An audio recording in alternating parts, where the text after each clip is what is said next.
सो hi guys, मैं हूं दीप और आप सभी देख रहे हैं दीप फैक्ट्स। आज हम बात करें जो अर्थ की शेप होती है वो गोल होती है, चपटी होती है या अंडे आकार होती है, कैसी होती है ये, तो इसी के बारे में बात होगी इस वीडियो में।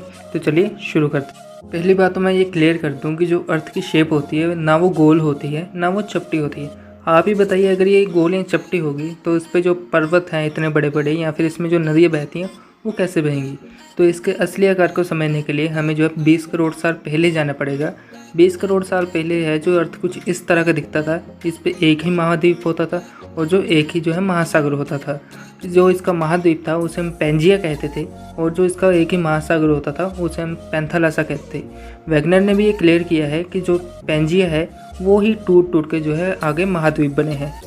तकरीबन 15 करोड़ साल पहले जब ये टूटना शुरू हुआ, वैसे तो ये टूटना 20 करोड़ साल पहले शुरू हो गया था, पर ये जो है 15 करोड़ साल पहले दो हिस्सों में बट गया था, जिसे हम ऊपर वाले हिस्सों को हम लोरासिया कहते थे और नीचे वाले हिस्सों को हम गोंडवाना कहते थे।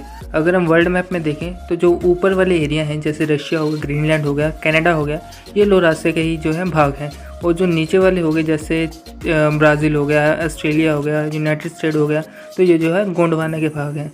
अगर हम देखें तो पेंजिया जो है 250 मिलियन ईयर्स अगो पेंजिया कुछ इस तरह का दिखता था और 200 मिलियन साल पहले ये गोंडवाना और जो लोरोसिया में बदल गया और धीरे धीरे करते करते ये और टूटता गया। और ये जो दिख रहा है आपको, ये इंडिया है। इंडिया जो है पहले गोंडवाना में ही था, पर जो है ये टूटते टूटते जो है लोरासिया में मिल गया जाकर।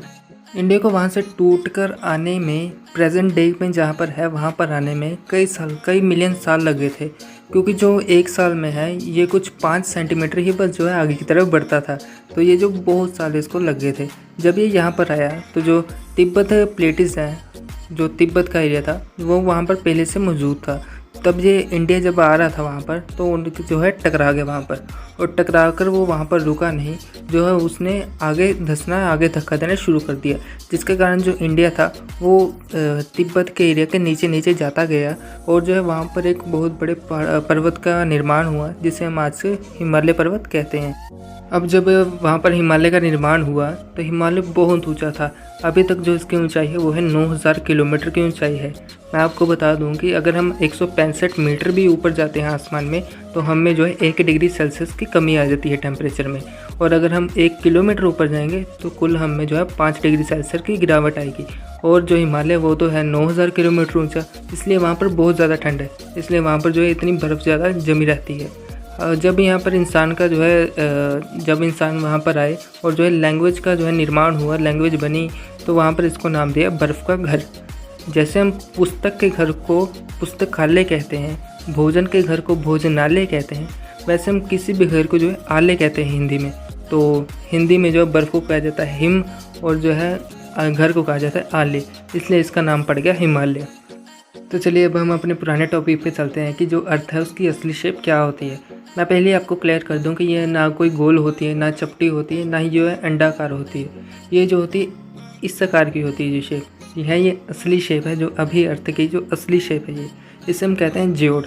आपने देखा है कि कहीं से ये बाहर निकली हुई है, कहीं से ये अंदर की ओर धसी हुई है, तो इसी कारण जो है भूगोलकर्ताओं ने इसे जो है एक इमेजिनरी लाइन खींच दी, इसे जो है इमेजिनरी जो है शेप दे दी।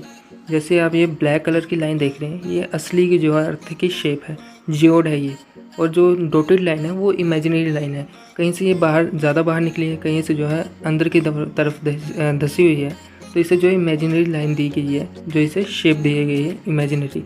अब जब ये जियोड होती है तो इसके पढ़ने के लिए कि जैसे इस पर कौन से पर्वत हैं या कौन सी नदियाँ बहती हैं, जो कैसे हैं पर्वत इस पर, तो उसे हम कहते हैं जियोग्राफी।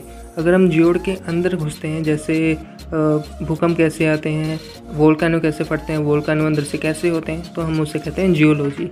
अब आप ये देखें, जियोड के बारे में पढ़ने पर हम उसे कहते हैं जियोलॉजी और जियोग्राफी। पर हमें जो है स्कूल में पढ़ाया गया कि ये अंडाकार होती है, गोल होती है जो अर्थ होती है, तो ऐसा कुछ नहीं होता है, ये जियोड शेप की होती है। उम्मीद करते हैं आप समझ गए होंगे कि जो अर्थ है ना वो गोल होती है ना जो है चपटी होती है, वो जो है जियोड की तरह होती है। तो आप समझ ही गए होंगे। तो आज के लिए बस इतना ही। वीडियो कैसी लगी कमेंट करके ज़रूर बताना, अच्छी लगी हो तो लाइक करना और जो है चैनल को ज़रूर सब्सक्राइब करके जाना।